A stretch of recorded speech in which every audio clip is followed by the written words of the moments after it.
All right. We are live. Welcome in, everybody.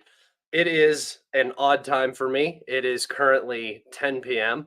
For you guys, I imagine it is a weird time. I don't think I've ever done a live stream this late. So, officially, the latest live stream we've done. I'm just going to go ahead and get right into it because we have a very special guest today, Brian Berletic from the New Atlas.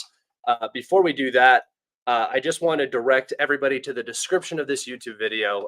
You can find Brian's page, The New Atlas, over there. Go follow him, subscribe, watch his videos. His information is fantastic. If you want more of my content, you can also find that in the description. My Patreon, my Telegram, and my Twitter are both there. Without further ado, the one, the only Brian Berletic from the New Atlas. Brian, how are you doing today? I'm doing very well. It's good to be on. I just want to say to people, we agreed to do a live stream way back before I stopped doing interviews. So that's kind of why I'm popping up now. I wanted to make good on that. And I'm not really doing interviews and live streams because I'm just trying to focus on keeping the information out. And I'm trying to minimize how many times my name pops up on Ukrainian kill lists. So speaking of which, congratulations. My 2023 New Year's resolution was to make it on that list. I have continued to fail on that goal. So it's hard to watch other people living out your dreams, but congratulations on making it on the list. Hopefully nothing comes from it. I doubt it will. It seems more like a propaganda list. You're on there with Jackson Hinkle and others. So I don't know how official that list is, but it is I think it's something kind of cool, even if it has negative connotations. So congratulations on that. Yes, and just to be clear, if you look on the website, who their partners are, listed on there is the U.S. government's National Endowment for Democracy. So this is what American tax dollars are going to put their own citizens on lists for simply challenging the narrative. And if you look at that list, I think it's Texi something. It's a very weird name, but if you just look up for the latest list on your search engine of choice, it'll pop up. And at the end, they have like a bullet point of things they claim are myths that they're refuting. Like Ukraine is going to lose this proxy war for sure. So there's no point in even helping them. Like that's not a myth. That's something even Western headlines are now openly admitting every single news cycle now about how desperate it's becoming. Yeah. I mean, it's just, I don't understand the divorcing from reality. People are intentionally lying to themselves at this point. Unless you are completely ignorant of every single fact related to the proxy war in Ukraine, the Ukraine project, as I always call it, there's no way you can't see what's going on. I mean, we don't see videos coming out every day of people getting thrown into vans in Russia. That's not happening.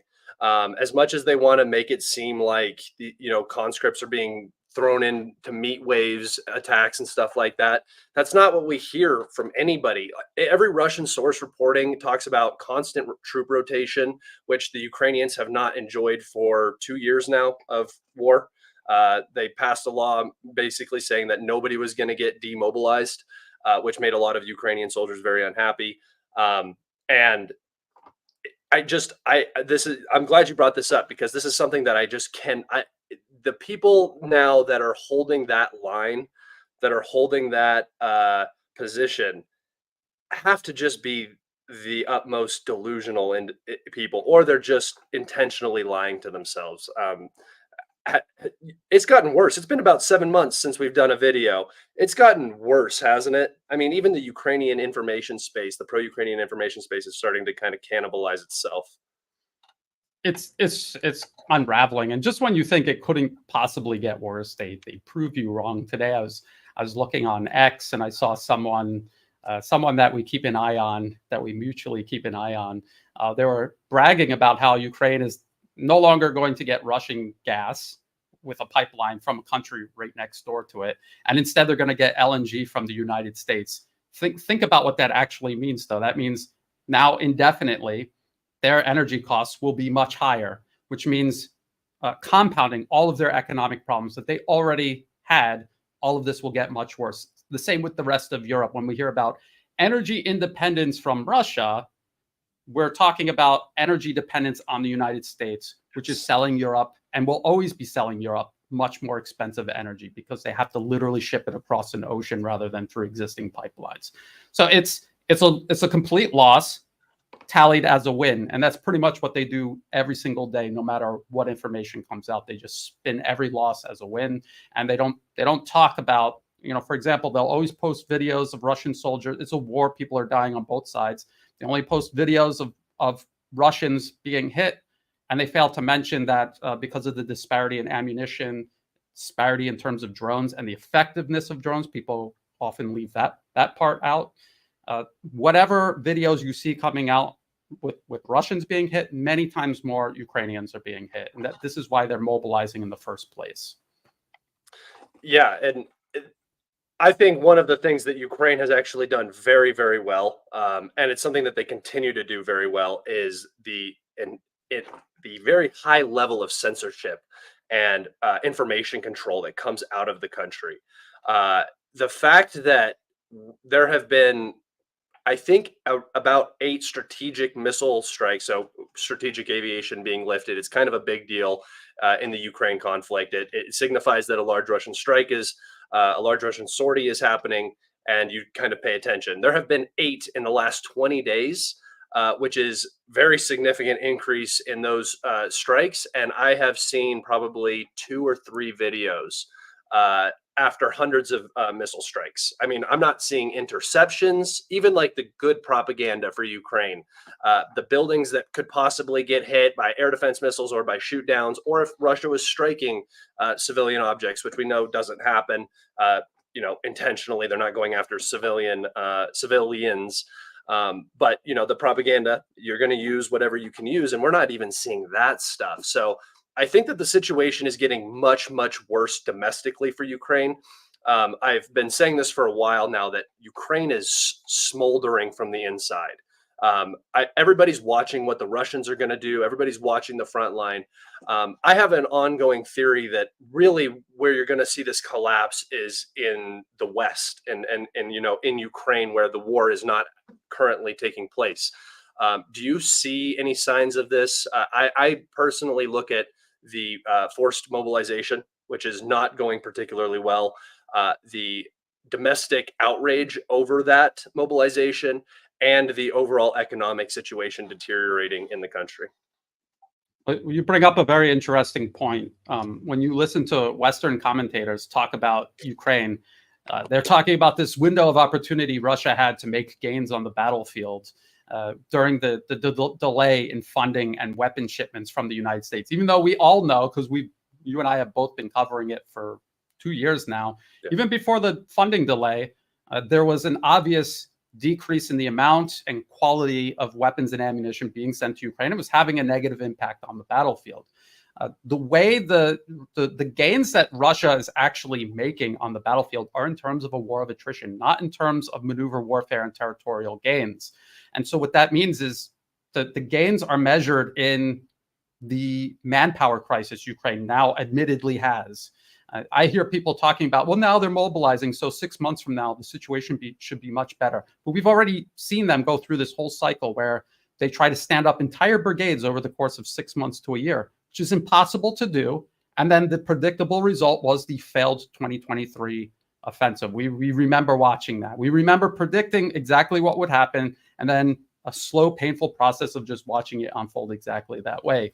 And they're in an even weaker position now. There's no way for them to replicate the amount of weapons, ammunition, equipment, and trained manpower that they concentrated ahead of the 2023 offensive. That will never happen again. And so it's only going to be much worse. They're scraping the bottom of the barrel in terms of who they can mobilize. These are people who don't want to fight. They don't want to go to the front line. They're risking their life to get out of the country. And so you're going to mobilize these people, give them insufficient training, and then send them to a battlefield where they have insufficient ammunition and weapons to go fight a growing Russian military. So the gains that Russia has made are in terms of attrition. It's a lot harder to see. You look on a map at gains, it's much easier to say, well, I didn't see Russia make any gains, so this must mean it's a stalemate. But in actuality, they are mauling and hollowing out Ukrainian military capabilities and Ukraine's fighting capacity. That's what is actually the metric you need to watch, and that's what is going to determine this conflict. And I think we could all see that it's already been determined long ago. And I think you're right. It's going to be a combination of things that cause everything to collapse, whether it's going to happen all at once or slowly. It's already happening incrementally, but if there's going to be an accelerated collapse, we just have to wait and see. But obviously, this is not sustainable. And Russia counts on doing this very deliberate war of attrition where they're preserving and actually growing out their capabilities while irreversibly eliminating Ukraine's capabilities. You brought up a good point. I would encourage everybody to go back and watch some of the podcasts on my channel from about a year ago with me and Brian, and just listen to the things we talked about, because I've done this. I've gone back and I've listened to these, especially when Brian, I know Brian personally. I talk to Brian frequently. And Brian came out of the blue and was like, "Hey, let's do a live stream." And I was like, "Awesome, let's do it. I'm all about it." I went back and I watched those videos because I was just curious. It'd been a while since we we collabed, and man, dude, some of the stuff we were saying was spot on. I mean, obviously everything's not going to be 100%. You can't predict the future, but me and you both agreed that the war was going to be carried out in this attrition manner. That we weren't going to see massive Russian offensives. We weren't going to see these big arrows happening. We were just going to see this continued degradation, and we were going to see this continued degrading of Western support over the entire period. And even though the West is trying to make themselves seem cohesive, I think you're really starting to see the cracks, especially the disagreements between Europe and the United States on how to proceed in Ukraine. The differences between, the sort of the fissure that's starting to open up between the current regime in Ukraine and the United States in particular. I'm pretty sure Biden and Zelensky are on horrible terms at this point. Biden is not going to Zelensky's peace conference. He is sending Kamala Harris, which, by the way, peace conference is just another begging routine, but it is what it is. This question comes up frequently, and I wanted to hear your opinion. 7 months down the line from our last conversation, do you see Zelensky's position as president because his term has ended and now he is just occupying the office through martial law? Do you see him as a staple of this conflict? Do you think he will be here until the end, where he will, in my personal opinion, end up in exile, prison, or ousted in some manner? Do you see his position now much shakier than it was 6 months ago to a year ago? I mean, after the counteroffensive. Yeah, I wouldn't want to be him. Something that Alexander Mikuras of the Duran does often is compare this to the situation during the Vietnam War, which in many ways is very similar. Is essentially a war between different parts of Vietnam. You could argue that Russia and Ukraine are almost like parts of the same country and had been the same country. And the US was trying to prop up a client regime that they were trying to impose on Vietnam. The president that they started out with became very unpopular, but more importantly, became a scapegoat that they could use to flush all of their bad policy down the toilet with, and then get someone new to try to jumpstart the whole process again. So Zelensky always faces the possibility of that being done to him. He's disposable. They don't care about Zelensky. They don't care about Ukraine. They openly say in Washington to the last Ukrainian. Who would say that about a country they actually cared about? So his situation is very precarious. First and foremost, just for shaping the narrative. If they need to get rid of him to salvage their narrative, they will in a heartbeat. They won't even hesitate. And then whoever they bring in is going to be equally servile. These people, nothing being announced in Kiev is announced without being first decided in Washington and to a degree, London and Brussels. Yeah, and it really does just, I mean, even at this recent conference, it seems like his shtick, his gimmick, it's really coming to an end. There's not much more that I feel like he can do in that position to help Ukraine succeed. I think his negative effects on the overall situation, his communication, his decision making, is really going to start having some serious, creating serious conflicts with the Western supporting, groups. I would say that there's a couple of different groups. There's a couple of different power interests that are supporting Ukraine currently. Um, Overarching, obviously, NATO and the international community, if you will. Um, is this going to be the I it's hard for me to explain. Is this going to be the catalyst isn't the right word, but I see it being a very difficult task of putting somebody into power because everybody's going to want their person, right? London has huge investment in this Ukraine project. They want somebody in there who's going to listen to them. The United States wants somebody in there who's probably more level-headed and will listen to what the United States wants and will continue the war for a very long time, but not escalate it to a point where the U.S. has to actually get involved.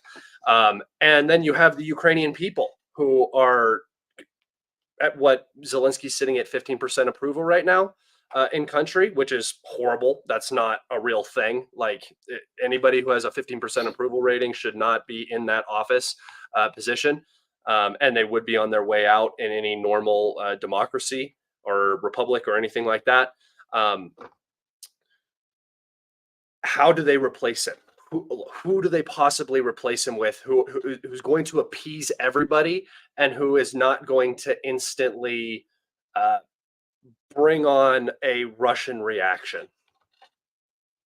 I tend to gravitate more towards the idea that the United States basically is dictating everything that happens, and that supposed divisions between the U.S., Europe, Ukraine, they do this to generate plausible deniability. I think even you on your Telegram channel, which I follow on a daily basis, I think you said something about how they pick a country in Europe to be the battering ram to go across these red lines so that it doesn't look like the U.S. did it. The U.S. could just pretend they were dragged along against their will, when in reality they probably picked France and told them, it's your turn. You go over the red line this time. Next is Poland. Yeah. So I tend to think that it works that way. The problem that they have is that no matter what they try to do, ultimately this entire project is unsustainable. It is going to collapse. What are they going to do to try to keep it going for as long as possible? I always go back to the 2019 Rand Corporation paper extending Russia, because they make it very clear. It was never about Ukraine winning a proxy war against Russia. It was all about raising the cost for Russia as high as possible, knowing and explicitly stated in that 2019 paper, it would come at the cost of Ukraine losing huge numbers of casualties, losing territory, ultimately losing the war. And so I think that's where we are. They're just trying to kick it down, kick the can down the road for as long as possible, raise the cost for Russia as high as possible, even with the knowledge that it's really not possible to win in the end. They would love for something to happen where suddenly the Russian Federation collapses like the Soviet Union. Yeah. That's ultimately what they're aiming for, but not necessarily during this conflict. So it's hard to predict, but I would use that as a basis to interpret everything that we see developing between the U.S., Europe, and Ukraine in terms of politics. In that Rand paper, I haven't read. I've read part of it because I think you've sent it to me before. Do they talk about the Russian economy suffering heavily from this endeavor? Yes, they talk about the possibility of economic costs, military costs, and social division created by the fact that Russian soldiers are dying in large numbers, as had happened when the Soviet Union got involved in Afghanistan. They were hoping to the policy was designed to recreate that situation for the Russian Federation, just as the U.S. engineered for the Soviet Union in Afghanistan. So that was those are the objectives. But as we can see, the Russian economy has been made more resilient through this process. In some ways, it has costed Russia economically, but in much more important ways, it has made it stronger and more resilient, to where in the future, it'll be in a much better position than had things remained status quo, I believe. Yeah, and the reason why I brought that up is because I think a lot of people seem to miss this idea that Russia is taking damage now. The only argument that I could possibly see making any sense is an argument about demographics, because there's not really a Western nation or a first world nation that is not suffering from demographic issues. Most countries are, most developed nations are. Russia is no exception. Ukraine is no exception. So I can see that one little bit of argument, but it seems to me that the only thing that the Rand corporation got right in that paper with their prediction is that Ukraine is going to end up getting destroyed no matter what. Because everything else surrounding the Ukraine project, regime change in Russia, pulling Russia away from China, 1991 style corporation takeover of Russia, sap all the resources, make it weak, control it, and then use it later. None of that ended up happening. And now you have a Russian military that, yes, they have suffered some damage. There has been some of their Black Sea fleet that has been destroyed. They lose air defense batteries here and there. They lose a major every now and then or something like that, which actually hasn't happened recently. A lot of the high-level officers, there have not been as many high-level officer deaths as of late. But the Russian military is going to be a completely different beast. It's a sharpened knife now. They've learned a lot of lessons in blood, and it's not like the Russian army is smaller. So now you have this massive Russian power presence that's just poised to go in any direction. You've created the monster that didn't exist before, but you pretended like it existed, and then you built it into what it is. That's how I see this whole thing. Do you agree with that in any way?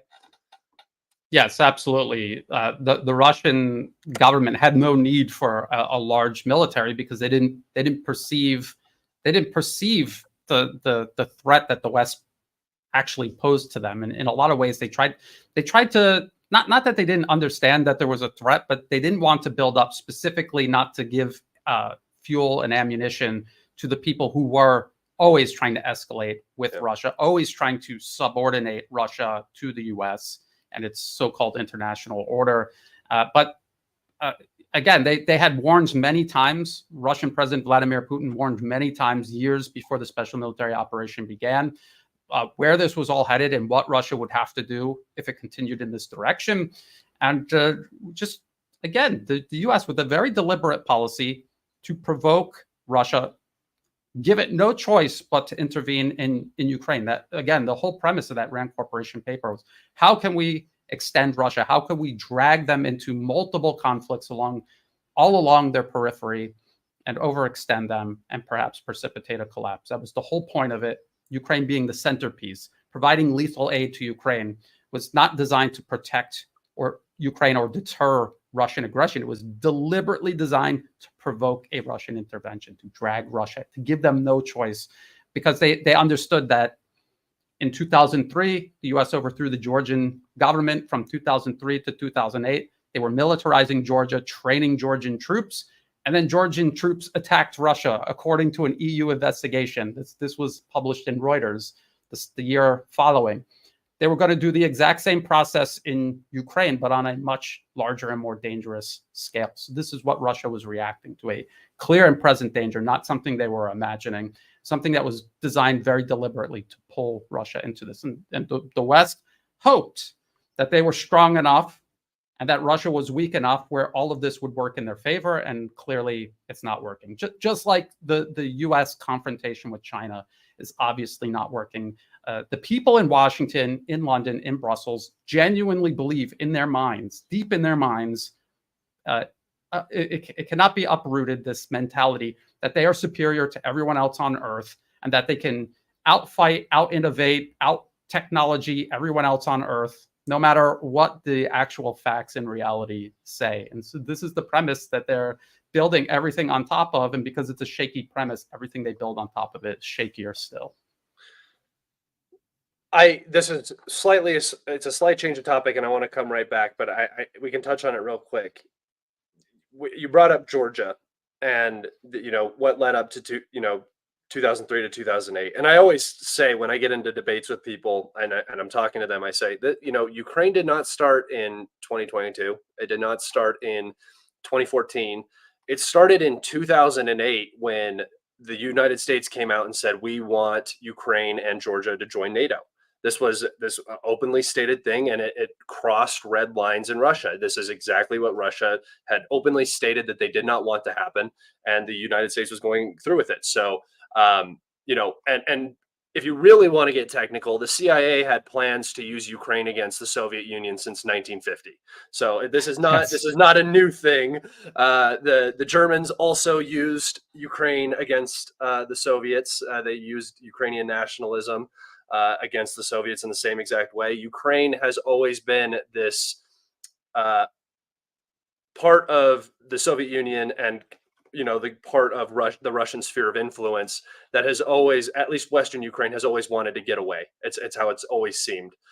They've always wanted to be European. They've always wanted to be Western, and they will do anything to get that. And it's a perfect proxy, right? You have a fanatic group who wants to join at any cost, and they're going to do whatever they need to do, and that's what they're doing. But I did want to talk about the manpower shortage issues that Ukraine is now facing. Almost daily, we see videos now coming out, not just of men being mobilized into vans. We've been seeing that for a very long time. No, what we're seeing now is civilians openly fighting back against mobilization enlistment officers. Street brawls breaking out regularly, and not in Odessa, not in Kharkov or some of these more Russian cities. No, these are happening in Lvov, Dnipropetrovsk, Kiev. So this is not just an area that's being beat down by these enlistment officers. Also, I wanted to just touch on this. The Ukrainian government has now passed a bill which allows them to mobilize emergency services, which are firefighters, police officers, people of that nature. That's not a great sign. That is a particularly bad sign. We actually saw a street brawl. I believe it was I think this one was in Odessa.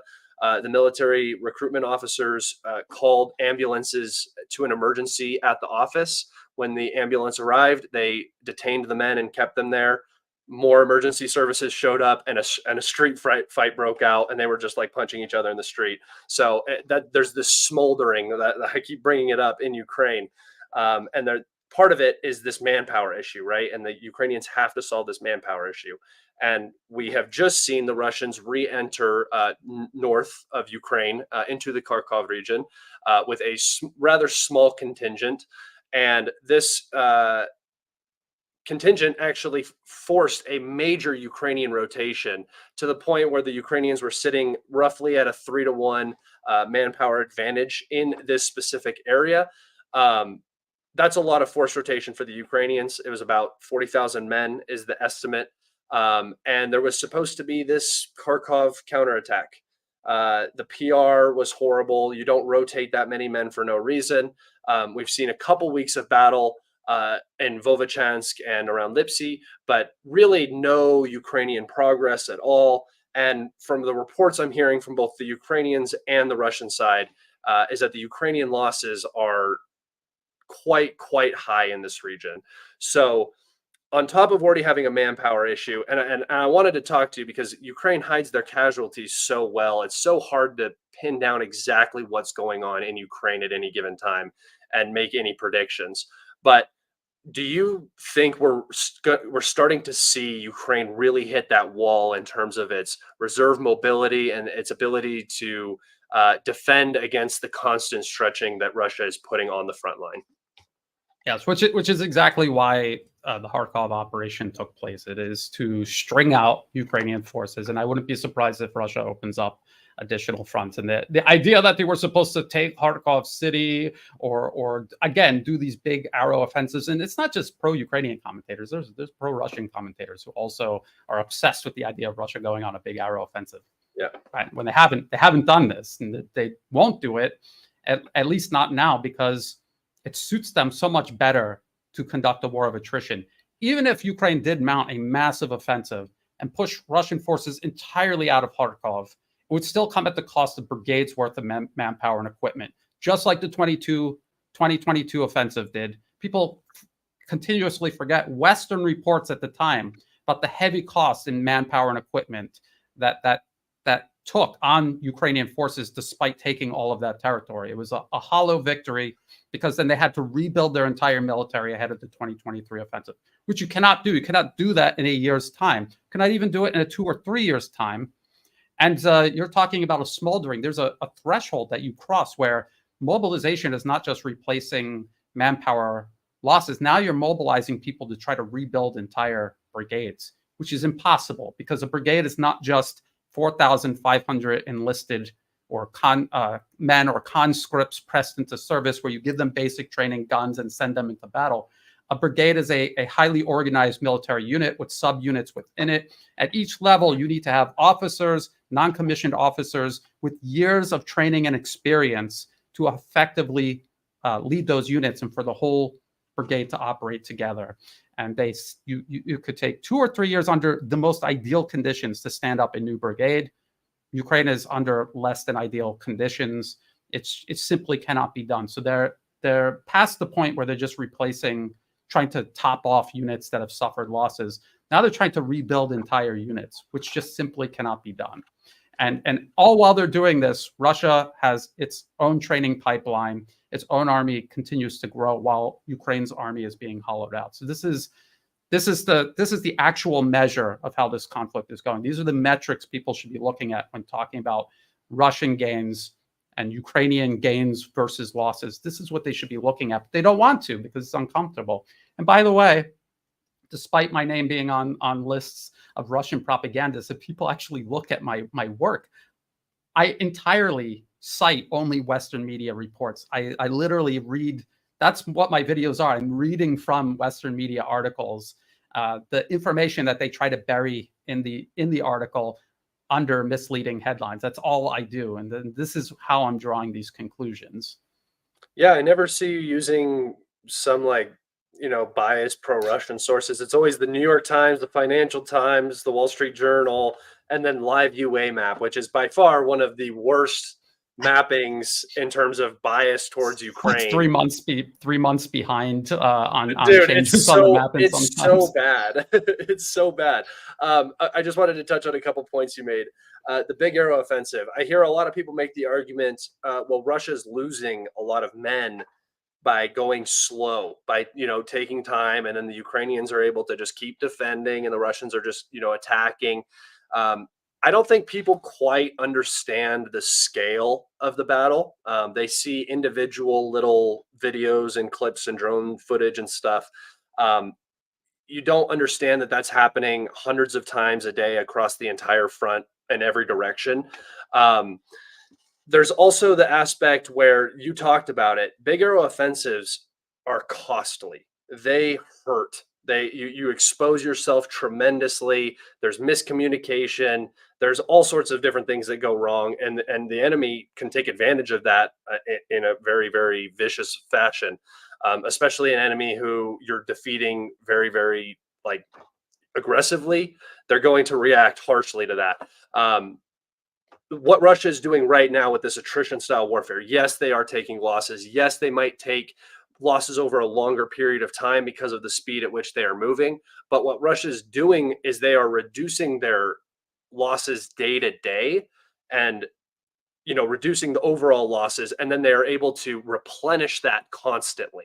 So there's never a drop in forces, unlike Ukraine, who suffered horribly in Bakhmut, who suffered horribly in Kharkov and Kherson during those offensives, who suffered horribly in the counteroffensive, who suffered horribly in Avdiivka.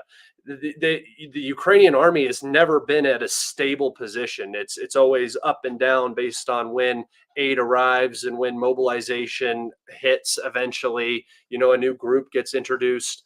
But these new groups that are coming out have 1 to 2 months training tops if they're in country, and there's almost no out of country training programs happening anymore. Since the counteroffensive, they haven't really been doing that very much.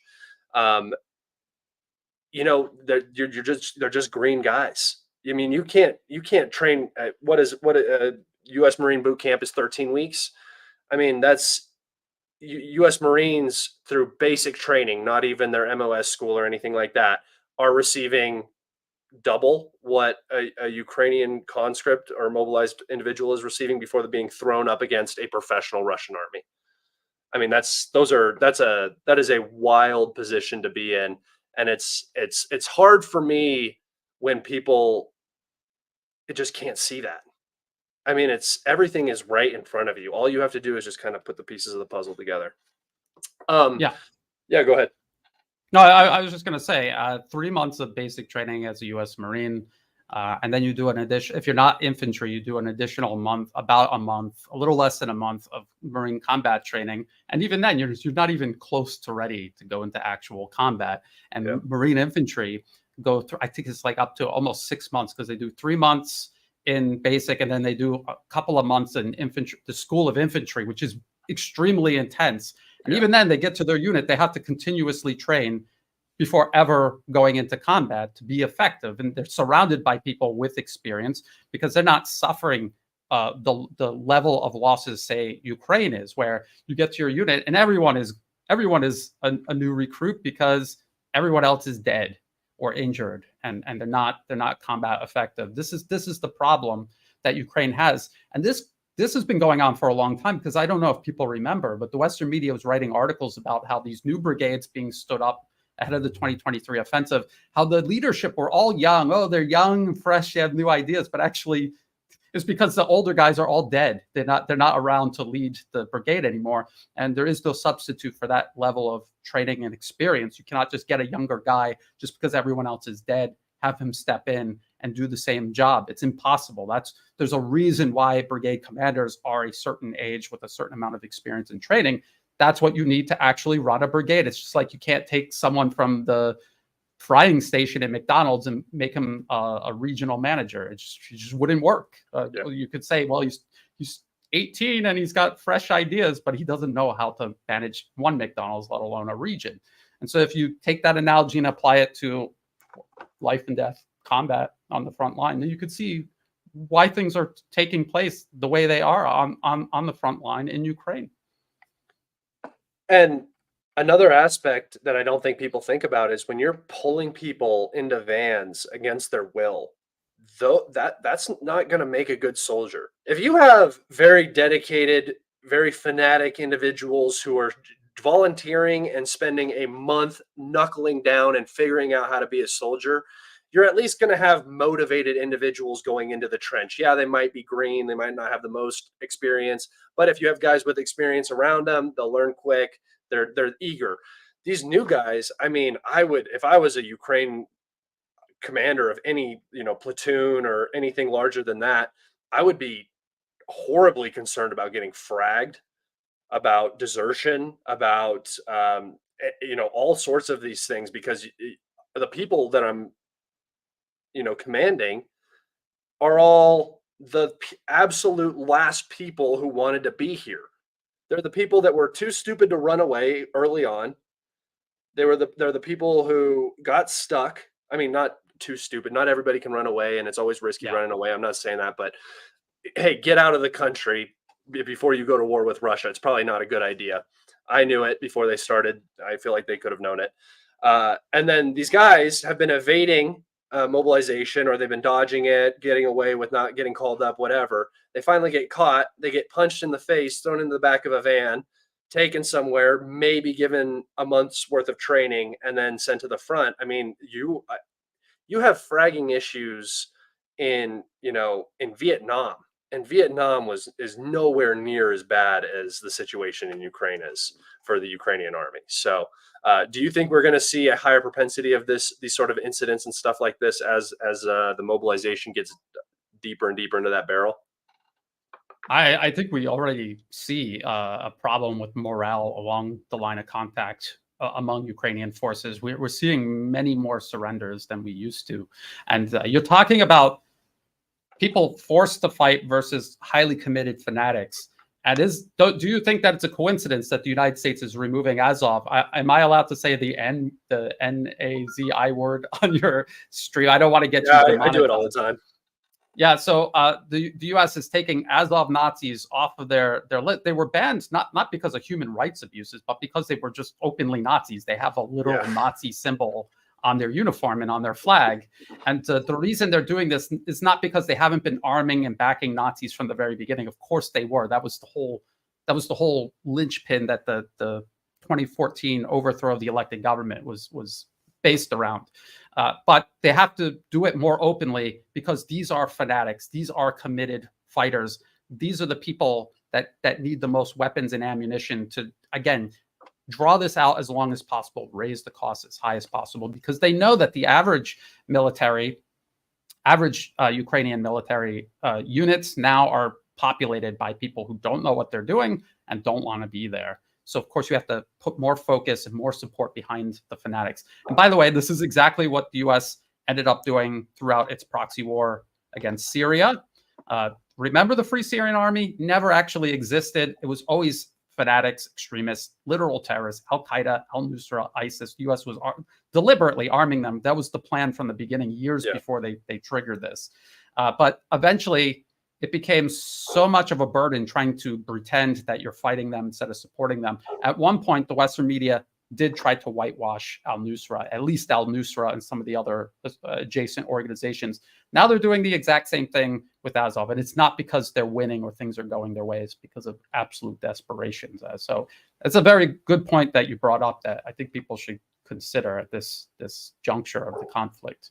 Do you know why they're arming them? Do you know why that decision came down? It seems like very late decision making there, because the Azov brigade is not the biggest brigade anymore. It's not the most well equipped. It has been beaten down. It has been abused. It was abused outside of Bakhmut. It was abused on the back end of Avdiivka. It got routed. They got thrown into the Kharkov situation. I mean, they've been having a rough go of it. Why? I don't get this move. This just looks like the absolute worst PR decision the Biden administration could have made. There's a couple of reasons I think that are all have been equally considered when you think about the whole narrative war and how the U.S. is losing that as well. That they always say that Russia is making it up. There's no Nazis in Ukraine, but the biggest piece of evidence that confirms everything Russia is saying is the fact that the U.S. government literally bans Azov because they're Nazis, and Azov is officially fully integrated into the Ukrainian military. So you could say there's no Nazis running the Ukrainian government, but absolutely everyone in the Ukrainian government, because they're arming, providing funding and training and everything else support to Azov, they're accomplices. They're associated with Nazis, which makes them just as bad. And so by pretending that they're not Nazis, and by the way, they never said that they're not Nazis. They just said they're not guilty of major human rights abuses, which means they're obviously guilty of human rights abuses, but just nothing major. And that all depends on your definition of major. If you read it very carefully, what was said, it's very weaselly worded. They never actually say that they're not Nazis anymore. But by okaying arms to Azov, it kind of tries to wrestle that inconvenient fact away from, bolstering Russia's claims. But I think at this point, again, it's desperation. It's too little, too late. Yeah, I saw that and I was like, what a weird decision, because Azov is not. It's kind of one of the more popularly known dark aspects of Ukraine. It's not a secret. I mean, New York Times posted. I think the Wall Street Journal also wrote an article about their far right connections and their history in 2014. And then 2022 comes around, and now they're brave defenders of Ukraine. It is what it is. But I really just did not get that move. I said of all the groups to start arming right now, I that one didn't make much sense to me. I wanted to touch on F-16s. Yes. The Ukrainians were supposed to receive the F-16s by the end of May. I specifically remember that I said, well, we'll see if that happens, because that window does not seem very applicable for getting pilots trained and getting infrastructure set up for F-16s, especially in a wartime scenario. So now the claim is late summer. I'm sure that's going to roll into September, October-ish time period. Again, F-16s not offering any new capabilities to the Ukrainians. It's going to perform the same job that the MiG-29 is performing, or the Su-24 is performing right now. Just hit and run sorties with missiles from long range, going back to base and hiding, and then changing bases because you have to hide all over the place. So no new capabilities, not enough airframes to make a difference. No real timing. It doesn't seem like they're planning on timing this with any offensive, no massive aid delivery, nothing like that. This just seems like a promise that was made out of desperation very, very long ago, and now they're kind of stuck with it and they have to fulfill it. More specifically, my question to you is, how are the Ukrainians going to operate these F-16s?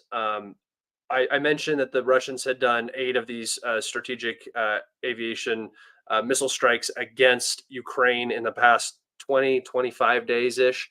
I think it's like 21 days to be exact. And a lot of these missile strikes have targeted the airbase in Kaminsky Oblast, which is, I will actually open the map.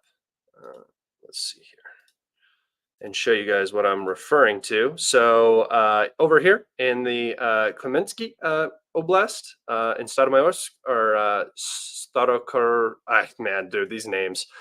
Anyway, this airbase right here is frequently targeted by Russian missiles. This is the home of the of Ukrainian Su-24s, which are the aircraft which are striking, or which were striking, Crimea with Storm Shadow and Scalp cruise missiles.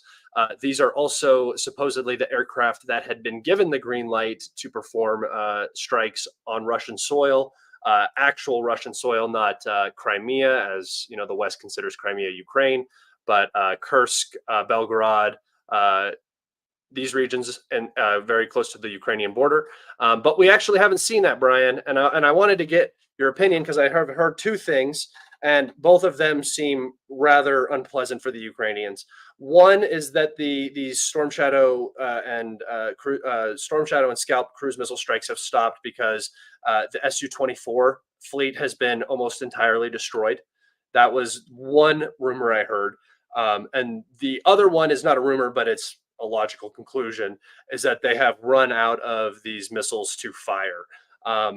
And I'm just curious as to your thoughts on this, because they were given the green light. We haven't seen any sorties conducted on Russian soil with these weapon systems. We haven't actually seen any sorties with these weapon systems for the last couple of months. How do F-16s survive if you can't keep your Su-24s alive? And how do F-16s even perform when if you don't have missiles? If there are Su-24s and there aren't missiles, what are the F-16s going to even do? It's a good question, and there's a lot of different possibilities. What I would say is, first, just look at the way sending Western main battle tanks to Ukraine unfolded, and how we predicted that it would unfold. We said it takes years to integrate any kind of new weapon system into an armed force. You cannot do it overnight. You cannot even do it over a year or two. It's just too short of a period of time. You have entry-level soldiers that, yes, you can train them on how to operate these vehicles, how to point the gun in the right direction. The problem is when you have a newly enlisted tanker, say in the U.S. Marine Corps, he goes to a tank unit where everyone else has years and years of experience on that tank. You didn't have that in Ukraine. That's why it was a complete disaster. There's no way to make that work. And even if you had NATO personnel operating those tanks, because they do not have the right amount of artillery and air support that Western doctrine calls for in using these tanks, it also was never going to work, even if the tank crews were actually effectively trained and able to operate the vehicles. So now you're trying to recreate this entire situation with warplanes, which are many times more complicated, take much longer to integrate into a new into an armed force that has not previously operated these type of aircraft. We hear the Western media admit that the training of these Ukrainian pilots has taken much longer than expected. And I'm talking about just giving them the crash course, not even getting them up to speed to do it effectively. Just to give people a rational, reasonable, realistic timeline, Romania has been switching over from Soviet-era warplanes to F-16 specifically, and it's taken them 10 years, and they're still not done with the full process. So if that's how long it takes under ideal conditions, how long is it going to take Ukraine to do it? Is it even possible? The answer is absolutely not. Now, what are they going to use them for? If you're using poorly trained Ukrainian pilots, launching Storm Shadows and Scalps probably is what they will be used for. And these other missions that have been completely useless, firing these radar homing missiles, the HARM missiles, and these attempts to go up to the line of contact and engage Russian aircraft, which has been a complete failure up until now. They will try to do things, and they will continue losing aircraft just like they've been losing their Soviet inventory, probably faster because they cannot operate them as effectively as their Soviet-era warplanes. Now, a lot of people are talking about Romania's role in all of this. In southeast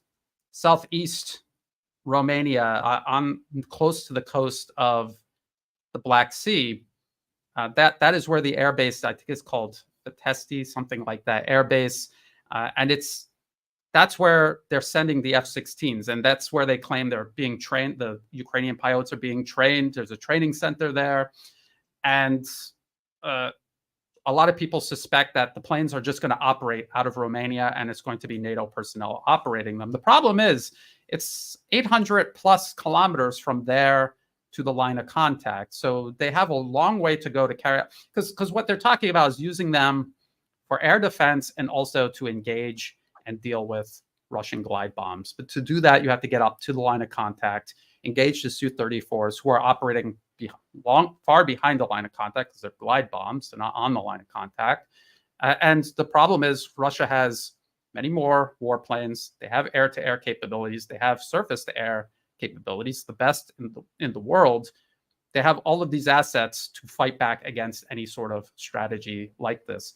Also, because you're operating out of Romania, if they're going to operate out of Romania with NATO personnel, it's not like Ukraine can call them and say, they're dropping glide bombs on us, go intercept them. It's 800 kilometers away. You will never get there in time.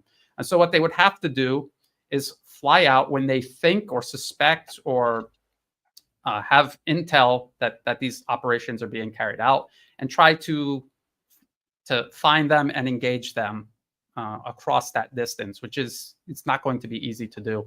And I want to kind of compare it to the suppression of enemy air defense missions, SEAD missions during the Vietnam War. The U.S. tried to hunt down and destroy North Vietnamese air defense systems, and they conducted these missions, and they did have some successes, but overall the strategy failed. The U.S. lost over 10,000 aircraft, and ultimately they lost the war. So how was that any bit of a success? So I suspect that if they do use F-16s in this way, they may have successes. They may intercept down some Su-34s, maybe, but will it be enough overall to be a strategic success? I don't think so. I don't think that's going to happen. And that's the best case scenario for Ukraine, is that they're operating out of Romania with NATO pilots.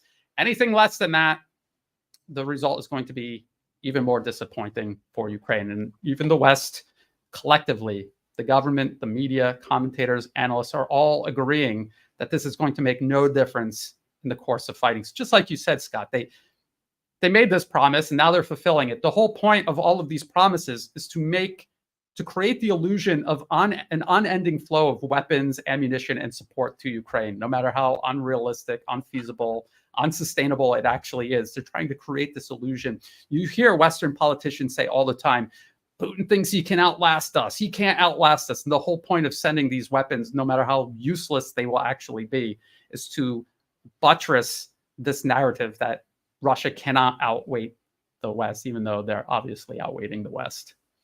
It doesn't even make sense from a logistics standpoint. I mean, the U.S. We're huge. We have the money. Don't get me wrong, but just the fact that the war is in Ukraine, it's on Russia's border. It's so easy for them to do all aspects of this war.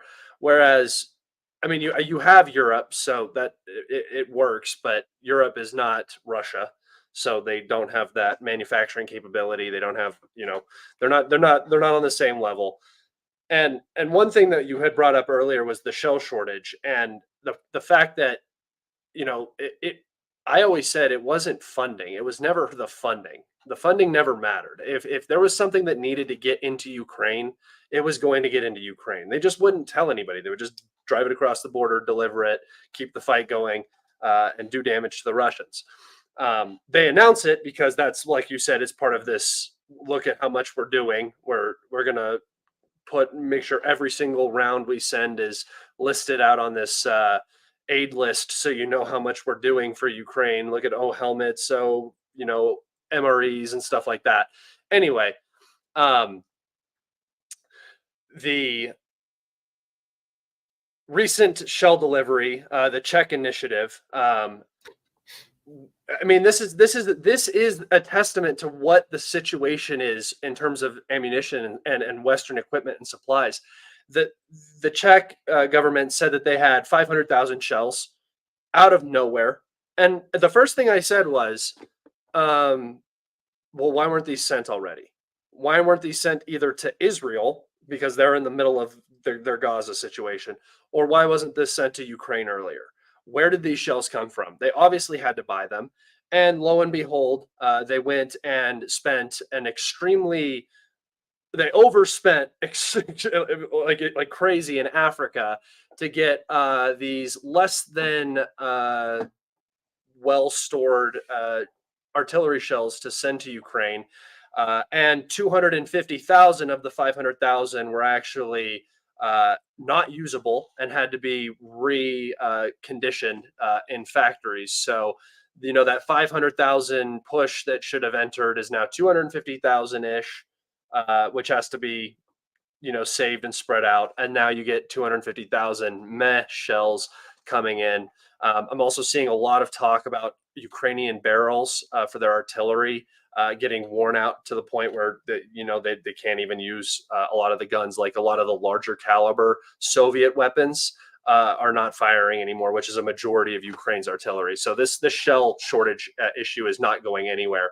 I did have one more question about the F-16s with regards to the escalation ladder that the West loves to take, rungs up any chance they can. Do you think that we've seen these lines get pushed with Russia constantly, and my whole position is, people talk about tactical nukes, stuff like that, crazy out of this world stuff, and I always say, well, Russia's winning, so why would you throw a wrench into the engine when it's running perfectly fine, and offer up an opportunity for your enemy to seize and make yourself look bad? That's what a nuke does, so don't use that. But all of this escalation, I always say, it doesn't really suit Russia and Russia's goals right now. The escalation actually helps the West a lot more than it helps Russia. But do you think that this will be it seems like this is the point, and it almost makes me think that it won't happen, that if these aircraft are flying out of NATO territory, whether they're being armed there, whether they're landing in Ukraine, being armed, firing, landing in Ukraine, and then flying back. Doesn't matter. They're aiding and facilitating attacks on Russia. Is that the line for Russia? It's hard to tell. I tend to agree with you. And if you followed the U.S. proxy war against Syria throughout its entire duration from 2011 onward, people are having the same conversation, asking, "Why isn't Russia doing this? Why aren't they doing that? They're treasonous. They're betraying their Syrian allies because they're not shooting Israeli warplanes out of the sky." The Yeah. whole big picture was they're winning. Why play into what they're doing these attacks specifically to provoke a reaction? If you read The Art of War, 2,500-year-old paper on or book on war strategy, it's all about human emotions and how keeping them in check, that is your path to victory. And going up against an opponent that caves to their emotions, how that undoes them, that will cause them to lose. And Russia, it seems to be the master of patience. And they understand that the greatest form of revenge against what the West is doing to them is simply winning these various proxy wars the US is waging against them. They won in Syria. They completely frustrated. That was a complete failure for the West. The West is stuck in Syria with this huge loss. They wanted to overthrow the Syrian government. They wanted it to be like dominoes: Libya, Syria, Lebanon, Iran. That was their plan. It just froze in Syria. Now they're in Ukraine, obviously losing their proxy war against Russia there. Like you say, all Russia can do by falling into this trap, reacting to their escalation, is give the U.S. a way to possibly mobilize people, get people behind who otherwise aren't, and who are otherwise hindering the actual bolstering of Western efforts to try to turn this around. So, okay, they're flying F-16s out of Romania, even with NATO pilots, or it's Ukrainian pilots. They're keeping them in Romania so they can't be destroyed on the ground, to minimize the time they're on the ground in Ukraine, to try to preserve them for as long as possible. Let's just say that that's happening. Over time, these F-16, first of all, the F-16s will not be making any difference, and eventually they will be destroyed piecemeal, and then they will be a non-issue, just like every single other weapon system the U.S. has sent to Ukraine. Why would F-16s, something developed in the 70s and 80s, why would this somehow be magically different, the game changer? Especially 12 of them. Yes. Well, and this is the problem. They're talking about 60 or more, but the problem is Ukraine doesn't have the 120 pilots that you need to operate these around the clock like they would need to for them to be effective. So 60 means you're gonna. This is what my understanding of what they were trying to say regarding Romania. Whether it's a cover story or not, I don't know. But my understanding is that they're going to keep the majority of these in Romania. As Ukraine is losing F-16s, they'll be able to pull new ones out of Romania, which is the same thing they're doing with tanks and Abrams, Leopards, Bradleys, M113s, on and on and on. They keep it all in Poland. When it's damaged, it goes to Poland. It's repaired in Poland. They try to keep it. They get it on the battlefield and try to get it to do whatever it's going to do. And if it survives, it goes back to Poland to get repaired. They try to keep it out of Ukraine for as long as possible, because they know the longer it's in Ukraine, the greater chance it is that it's going to be destroyed. And we see how that has played out. How has that strategy played out? And I think with these warplanes, it's going to be even worse if it's Ukrainian pilots operating them essentially out of Ukraine and then storing them in Romania. Yeah, I tend to agree, and I do agree with. I mean, I know you just said that you agree with my statement about not the non-escalation aspect of it, and it really is something that I think has come a little bit of a culture shock to me, is how emotional Americans are. When you're in it all the time, it's hard to see it, but the way we conduct foreign policy, the way that we act when we're attacked, when we are, it's like we have no emotional regulation, like little kids almost, and we react so hastily. And it's something that I've really figured out, even in my analysis, is like slow down, take a breath, look at what's happening, and think, what is my reaction going to do to this still unraveling situation? It's almost like at least me as an American, I think like something happened to me, I have to respond. I have to respond. It's over. And now it's my turn. It's like my role. I get to go, and that's just not how these political affairs work. It's not how military affairs work. You have to be very, very cold and calculated and think about every possible outcome to every action. And I don't think the Ukrainians do it very well.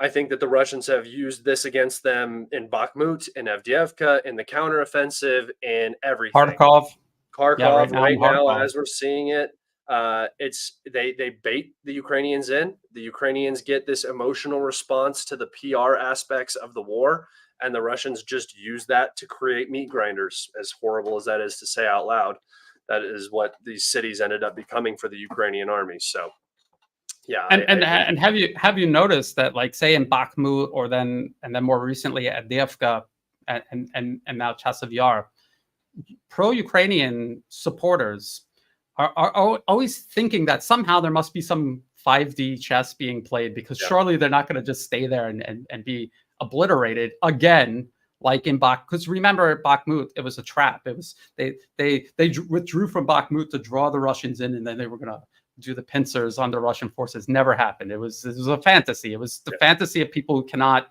accept that, just like you're saying, Ukrainian regime and the Americans directing them have this infantile mindset. You would not have a foreign policy like this, where you're a tiny percentage of the world and you're gonna control the whole planet. Who thinks like that except a overgrown child?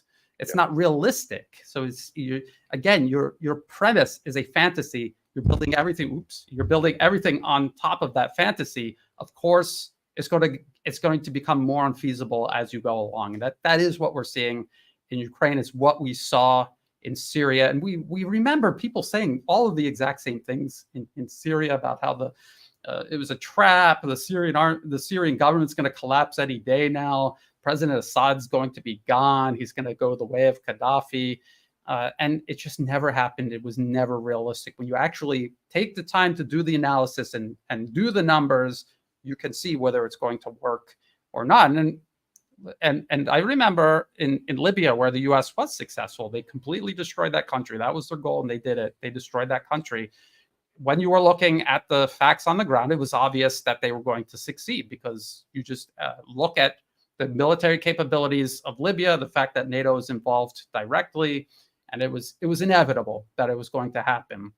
And that's the point of being impartial, objective. That is the point of doing actual analysis. It's not to try to buttress your predetermined, politically motivated conclusions. It's to actually try to figure out what's going on and to explain it to other people, even if they don't want to listen. Because I see some people in the chat who just don't want to listen. They're in their own world. They're happy. Well, my propensity to bring in people who can't listen is very high. I'll bring that up in just a second, but I wanted to move into one last topic with you here today, and it's the recent proposal by Vladimir Putin. He sent over a list of what I would consider basically ultimatums that are non-starters to begin with, for the West and for Ukraine, and they knew that when they sent them over. But I think it's not so much the idea of a ceasefire or anything like that. I don't think it's not possible at all legally in Ukraine. It's not possible. So how would this ever happen? But I think what it really looks like is minimal Russian goals. They just openly laid out what the minimum they're willing to accept out of this war is. Where they will stop is what they just stated. I think that is very clear. I think that the West definitely heard that message loud and clear. I'm curious as to what you think the West's response is going to be. Is it just going to be this morose continuation where there's no plan, and it's just it makes me sick to my stomach because this is my country's foreign policy, and this is why I cover this stuff for everybody listening. Is I sit here and I watch my country destroy beautiful countries all over the world for no reason, for really no reason, because the only reason that the US is doing this is to potentially hold on to their hegemony in 20 years when China becomes the monster that it's going to become, right? This whole Ukraine project against Russia is it's all about China at the end of the day. And to destroy a beautiful country like Ukraine, and to destroy a country that is already in a demographic collapse and has already been dealing with corruption and, you know, the collapse of the Soviet Union and all of that. Uh, it's disheartening to say the least. And I wanted to go over to the map really fast and put just show give a quick rundown of what the Russian what Putin's I don't know if it's I guess it's the Russian delegation that sent these kind of demands over. But first off, the first issuance of this ceasefire is a ceasefire, an immediate ceasefire of all hostilities across the front line. And then the immediate withdrawal of Ukrainian troops from the Donbass, from the LPR, from Zaporozhia, and from the entirety of the Kherson Oblast, which would include Kherson City and Zaporozhia City. So these are two massive cities, as well as Kramatorsk, Sloviansk, this urban conglomerate over here. So first and foremost, that would be the number one. That is a non-starter for Ukraine there, just as is. So this is already not a viable. This is DOA. This plan.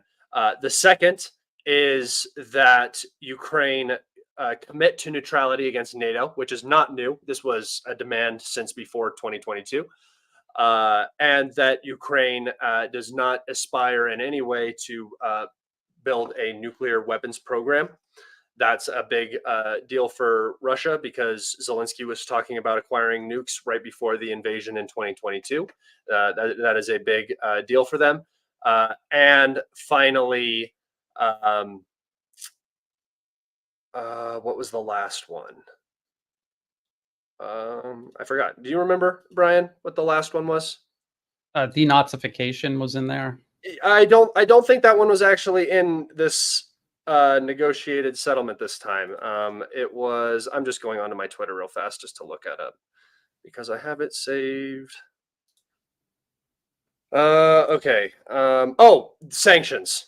That's the most important one. Was that the sanctions were to be lifted, and I put in my little thing. Well, this is the real kicker because that demand in and of itself.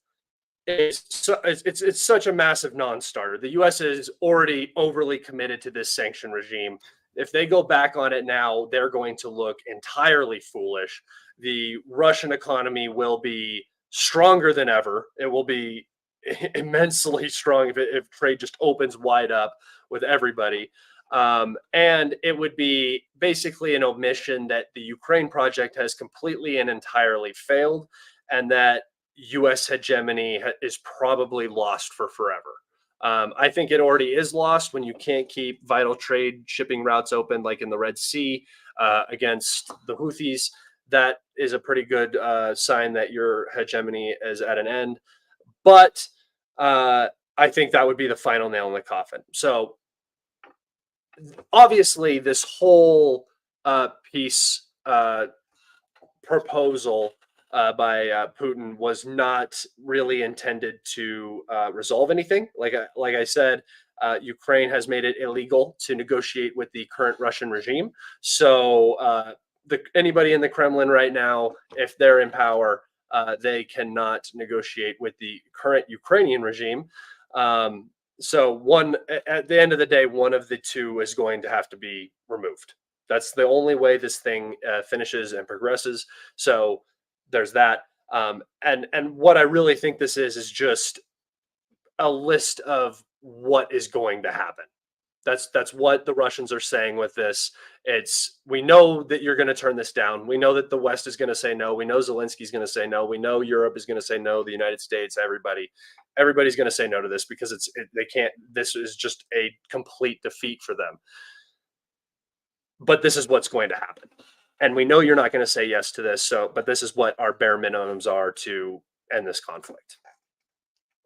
Think about how it has evolved over time, though. Before 2014, Russia was more than happy for Crimea to remain autonomous within Ukraine. They had a basing agreement in Sevastopol. Come 2014, they had a referendum. Crimea overwhelmingly decided to join Russia. Even U.S. government-funded polls the year before indicated that the people in Crimea identified as Russian and would prefer to rejoin Russia. So that there was no surprise, and it's all propaganda that it was rigged or done by gunpoint. And then there was the Minsk Agreement, in which the Donbas region would have remained part of Ukraine as long as Ukraine stopped shelling them, swore off NATO, and had basic rights for Russian-speaking Ukrainians. And they refused. They refused at each juncture, and it just got worse and worse and worse. And also, by the way, irreversible. These things cannot be undone once they're done. There was the opportunity at the beginning of the special military operation for Ukraine to accept that they've just lost Crimea and the Donbas region. What did they do? They refused. They would not negotiate. So what happened? They lost Zaporozhye. They lost Kherson.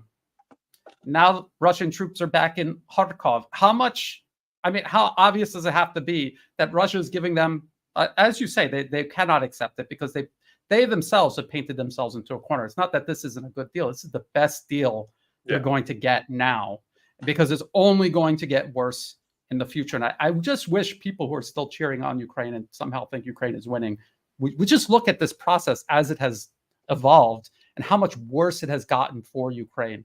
Do they honestly think they're ever getting the Donbas back, or Kherson, or Zaporozhye, or Crimea? Do they actually think that is ever going to happen? It will never happen. They're not. And all that's going to, They don't care. They don't care. I think they don't care. Yeah, I think a lot of these people just they have attached their identity to Ukraine winning. They don't care what price Ukraine actually pays. Just like everybody in Washington, by the way. And so what's going to happen is more and more of Ukraine is going to be lost. The conditions are just going to get worse, and that suits Russia just fine. And so it's up to the West when they want to give in. Russia has the advantages. Those advantages are just growing. I was just listening to Michael Kaufman, who I cite regularly. Again, I'm citing only Western analysts and Western news sources, and he was talking about how Western ammunition, artillery shell production is increasing. So the advantage that Russia has is going to diminish. But Russian ammunition production is also increasing. So they're already making something like 3 times more artillery shells than all of the West combined. So you're making more shells by the end of this year. Russia is also making more shells at the end of the year. They have the advantage. They have the head start.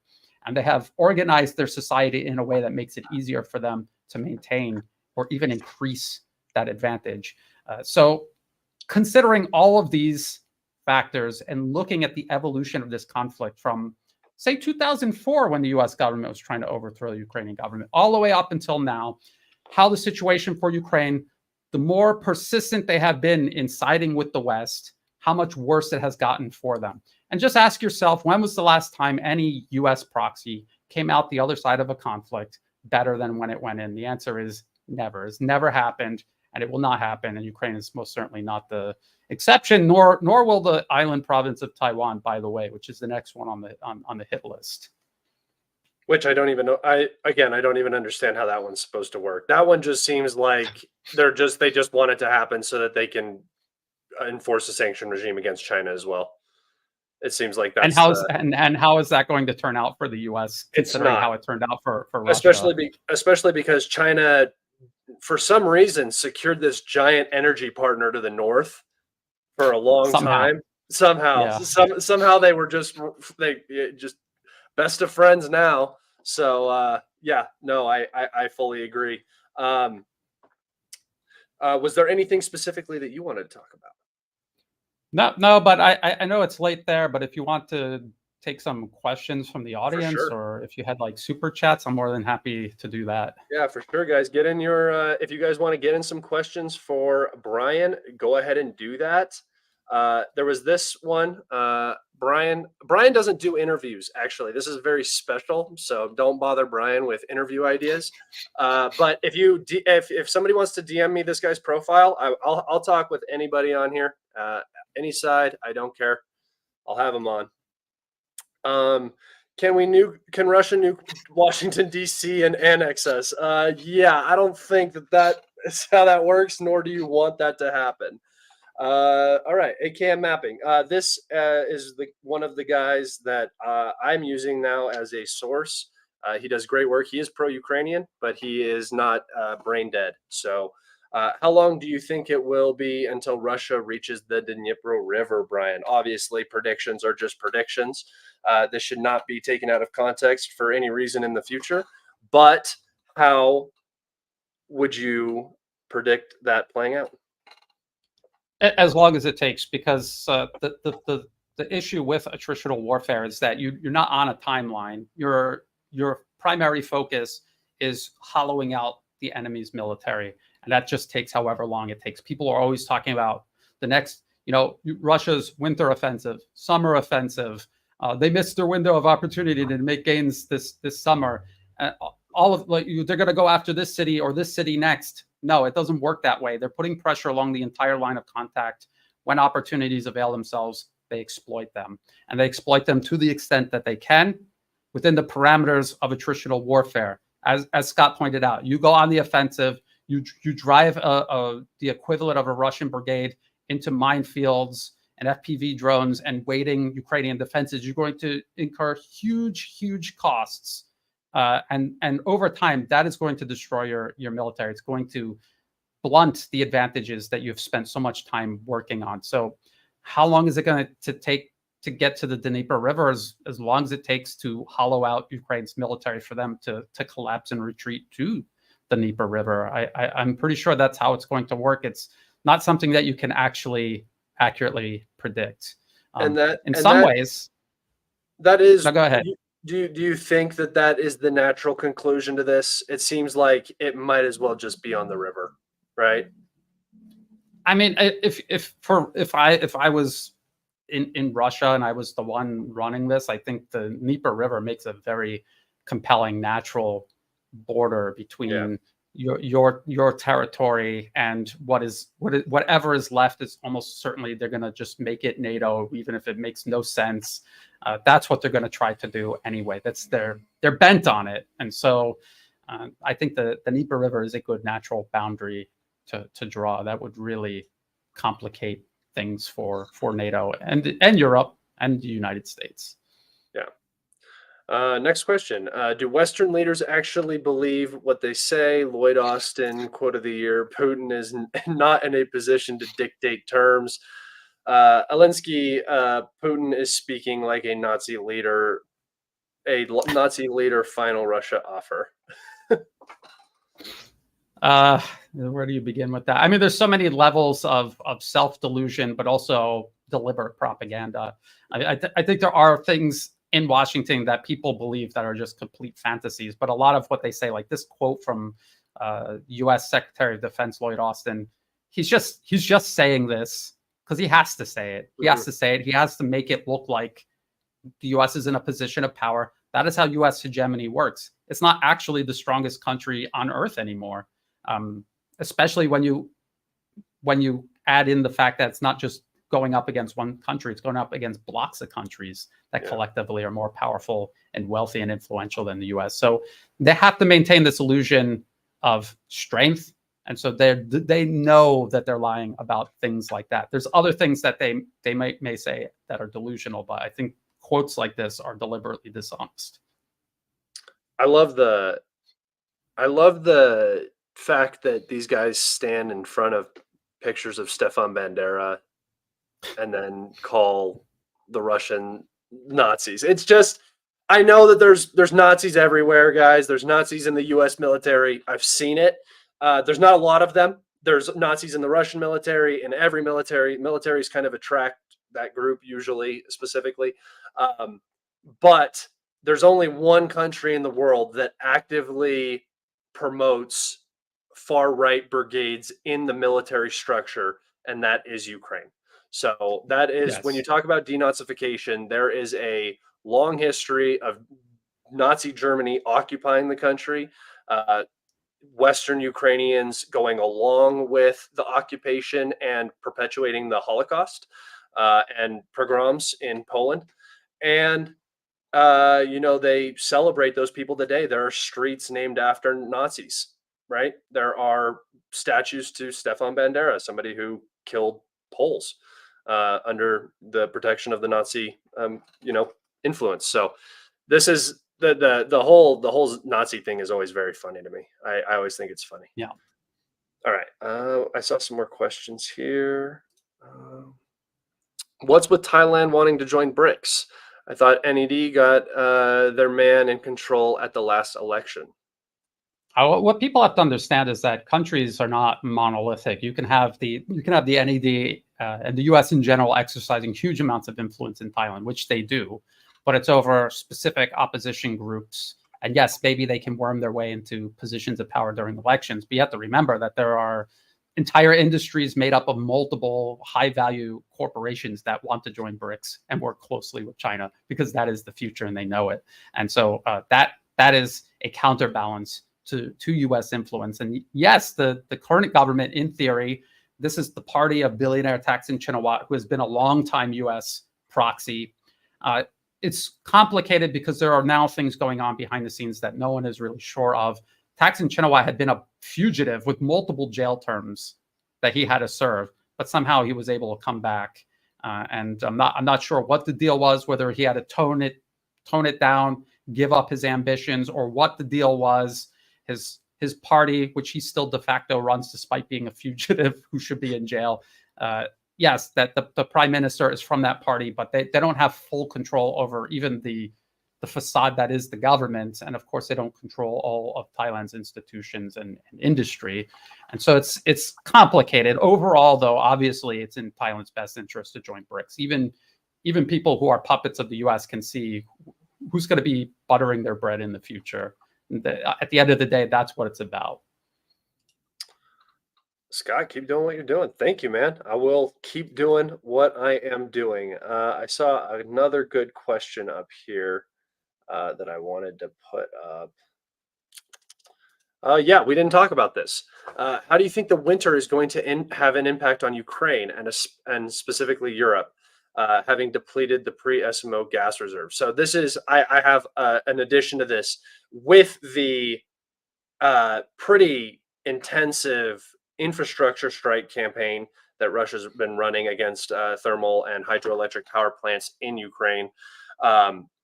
We're already seeing 12-hour blackouts in certain areas of Ukraine because the power is so low. They're not allowed to use AC, and it's summer, so energy usage is not as high as it will be in the winter. The winter is looking like it's going to be very rough. It seems like the Russians are snowballing a lot of different things together at once. A lot of problems for the Ukrainians, obviously domestic issues, infrastructure, manpower, weapon shortage. It's all starting to kind of come to a head altogether. How do you think the winter is going to look for Ukraine? Again, this is hard to predict. I remember a lot of predictions the winter before that because Russia was targeting power generation and then also the European gas reserves and the fact that they cut themselves off from Russian gas, although they were still buying it through India and other intermediaries. There were a lot of predictions that really didn't come to pass. It was kind of something in the middle between the most optimistic and most pessimistic predictions. And it's hard to tell what's going to happen now because when even Ukraine is admitting their energy infrastructure is in shambles, that's pretty bad. That is concerning. And the thing is, everyone in Ukraine is invested in their own personal survival and comfort. So people are going to do whatever it takes to try to get through the winter. That's what a lot of people overestimate the ability of these things to just completely collapse a society. You'd be surprised what people can persevere through. But as Scott has said, and I completely agree with this, all of these things are adding up, and that is the whole point of attrition. It's not one single knockout blow. It is hollowing them out on every single level until something gives. You just don't know what it will be that finally gives. People who don't have power, who have to deal with shortages, outages, who are cold, are they going to come out of the winter and Zelensky is going to have a higher than 15% approval rating or lower? What do you think? So it's just another thing that's going to at least most definitely add to the pile. I just thought that this one was funny. When people, I thought this was funny when people unironically say stuff like this. I mean, this is so funny to me because Brian does give me weight when he comes around here, and I do appreciate it, Brian. And it's funny that they call me a dope smoker. That's like the most boomer thing to call somebody. It's very funny. It's funny that a dope smoker is more in tune with realities than some of these people who look down on dope smoking. Huh? I mean, I personally, I saw someone else ask if I smoke weed here. And and thank you for the $2 donation. That's how I really appreciate that. It's been legalized to what extent I don't know. Here, it's always been a gray area thing where it was never like a serious offense. Yeah. The word gancha is actually a Thai word. I'm pretty sure that's what they call it. That's what they call it here in Thai. So, but I just don't smoke anything in general. I'm against the idea of. I just never appealed to me. I never even smoked a cigarette. Yeah, no, it's horrible. It's like the worst thing ever. It helps me with my ADHD. It helps me sit still. It helps me be a normal person most of the time. And so that's why I do it. I like self-medicate with it because it literally helps me sit and I can work and do stuff like that. But yeah, no, if I could be normal, then I would just not smoke because it's expensive too. Yeah. And it's not like you haven't tried exercising. Yeah, I know. I want to add one more thing though. Criticizing somebody because of their personal lifestyle or their appearance or something like that is a complete cop-out to avoid talking about the content of their analysis, because all Scott does is the same thing I do and many other actual analysts do, is we're going over information. We show the good and the bad. We're not propagandists. We're not, especially Scott is very generous to pro-Ukrainian side of the narrative to give them a chance to make their case. I have much less patience for it personally, but I don't sit there and like I said, all of my information is coming from the Western media. Everything that I'm saying is things that you can go open the Washington Post and read for yourself. So look at the content of what somebody is saying. To go after unrelated aspects about their personality, that is a cop-out. That is dishonest. That's what they do. That's all they do. That's all they can do. Bro, yeah. My 90% of my debates are not about the content I'm posting. It has nothing to do with anything. It's just people attacking me personally. And what I found is the moment you have to attack somebody personally is the moment you have run out of substantial arguments for your position.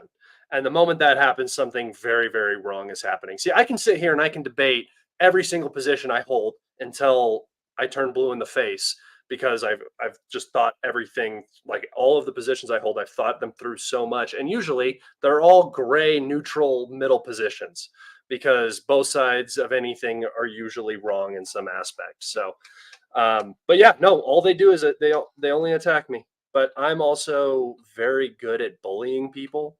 And I don't think the dorks on the internet are used to getting bullied. And I think he should go hunt you down and say it to your face. I would like to see it. Bro, I love it. I love it too when I get threats regularly.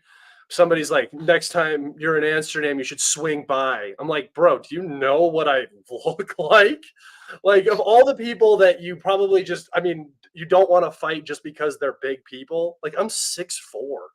That's not a. But you can never tell by like watching a stream, because you look like the same height. Oh, I know. I'm like a twerp. No, I'm on the airplane and I'm like this. It's Yeah. so annoying. All right. What role do you think President Lukashenko of Belarus will play in the next stage of the SMO and peace negotiations? Oh, this is a good. These are good questions today, man. They are. That is a good question. I mean, Belarus is basically it's in many ways it's an extension of Russia, and we have to remember that Belarus, Ukraine, and Russia were all they're all part of the same collective history, culture, religion, etc. And Belarus right now has a very close relationship with Russia, and again, it's hard to understand why the U.S. has only been trying to violently overthrow Belarus and turn it into the next Ukraine for years and years alongside the rest of Eastern Europe. So it's in their best interest to work closely with Russia. It's in their best interest for Russia to win this conflict, for the special military operation to be successful. And so that's what they're doing. They're playing their role to make it successful. They're also preparing to defend themselves. The U.S. has openly said that they're going to target Belarus. The goal is to cripple, overthrow, divide, and destroy Belarus as well. They openly talk about this. They do this. So Didn't they tried like 5 or 6 years yes. ago, right? Yes, and I think even more recently than that. And the NED, the National Endowment for Democracy, they do this annual award, and it was whoever the fake sock puppet from Belarus is hiding out wherever she hides out. She was It's the Juan getting an Guaido, award. the Juan The Guaido Belarus of one, Belarus. Juanita Guaido. Yeah, yes. I think the smartest thing that Lukashenko did was make sure that there are Russian nukes in his country. I think that was the smartest decision that individual could make if he wants to continue being a leader of that country. Having Russian nukes that Russia will defend in your country makes a huge difference to outside interference. Yes. Agreed. I saw one question here. Have you heard of North Korean pledge 500? No. So all of this stuff is just nonsense. The Russians don't need anybody from the outside to come fight. What would actually be very helpful is if North Korea pledged 500,000 workers to come in on some sort of visa and bolster the Russian economy, because one of the issues that Russia is going to run into, demographically speaking, is that their economy is running extremely hot right now, and they need manpower to fill that void. Either that, or they have to accept the fact that they're not going to economically grow as much as they otherwise would. So they don't need soldiers, but they do need probably a lot of just regular labor. And that's something that Russia's going to have to decide here very soon if they're going to open up their immigration to allow workers to come in, sort of like the US does, or if they're going to try to fix it in the more traditional way, which would be raising birth rates and stuff like that. But that's 20, 30-year fix. A plan to fix that situation. So no mercs, and there's no Chinese weapons coming into Russia. There was the Iranian drones because that was a void that Russia needed to fill. But what Russia really needs is trade partners, mostly just trade partners. Having the ability to get like microchips and stuff from China is a huge upside for them, not so much for their military use, but for domestic products. It's very, very important. So, yeah, don't worry about North Korean mercenaries. I don't even know if there are 500,000 people. What would the logistics behind taking 500,000 guys from North Korea and sending them to throwing them into in a Russian Yeah, military? That would be They don't even speak the same language. This is another thing about the whole like French and NATO, all that stuff. There's language barriers that they admit that it's a huge barrier. And I mean, you could tell you could tell it was during the counteroffensive. You saw the videos of those guys trying to communicate with each other, and it was a shit show. Yeah. I mean, just when you do basic training, even when people are speaking your language, again, basic training is very basic. It is not actually going to prepare you for real combat. I mean, there's a lot of steps between that and actual combat that you need to take that they simply didn't have time. But then when you add in the language barrier, it's just an absurdity. Yeah, it's too much to deal with, and like you said, it takes 3-4 years to really build up a cohesive military. You can throw guys into any situation and try to make it work, but to build something that you would consider to be a professional army, something that's going to be able to fight a much stronger professional army, it just takes too long. And adding additional things like language barriers and stuff like that it makes it much worse. Question for the bald guy with the big nose. I got a pretty big nose. What about Oh you? yeah, but so do I, dude. That's kind of How, big. how do you see things changing after November 5 election? This is a good one. I know. Nothing. No, I will say, I will just come out and say literally nothing, because contrary to popular belief, U.S. foreign policy is not determined, not in the White House, not in Congress. It's determined by unelected policymakers populating these think tanks funded by the largest corporations, financial institutions in the West. They write these policy papers, teams of lawyers come in, transform it into a bill, which goes to Washington with lobbyists, where it is rubber stamped. And then the policy is handed off to the corporate media, where they sell it to the American people as if it's in their best interest. That's how the U.S. government actually works. That's the role they play. It's a layer of interface between the corporations and the actual American people. And just think about who's running in the election. It's former President Donald Trump and President Joe Biden. President Donald Trump, during his administration, he was the one that started sending U.S. weapons to Ukraine, which is almost certainly the red line that triggered the special military operation. They were saying, if they start arming, training is one thing, start arming them, and this is going to create a problem down the road that if we don't stop it now, it'll become too big to stop later. We have to stop it now. So contrary to popular belief that Trump didn't start any new wars, he did his best. He killed General Soleimani in Iraq, the Iranian general who was fighting ISIS, by the way. That's what he was doing at the time. He was killed during the Trump administration. Again, it wasn't Trump that did it. This was going to happen no matter who was president. Yeah. But he was presiding over it.